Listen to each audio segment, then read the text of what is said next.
So, merong question si Cyril. How many years to pay and how much the total value?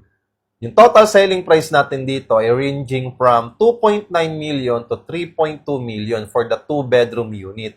At ang ika-cash out mo lang dito ay nasa 10,000 pesos. At ang monthly amortization mo kay Pag-ibig Financing, maximum of 30 years to pay ay nasa 18 to 19.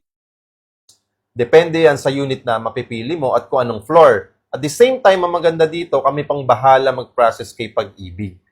And then, hindi porket 30 years to pay, 30 years to pay mo talaga siya babayaran. Merong option naman si Pag-ibig na pwede kang mag-advance to principal, okay, para mabilis mong matapos yung loan term mo, or pwede kang mamili ng loan term mo, depende sa age mo, at the same time sa capacity to pay mo. So, let's say, bigyan kita ng sample, 5 years to pay, 10 years to pay, 15 years to pay, 20 years to pay, or even 25 years to pay.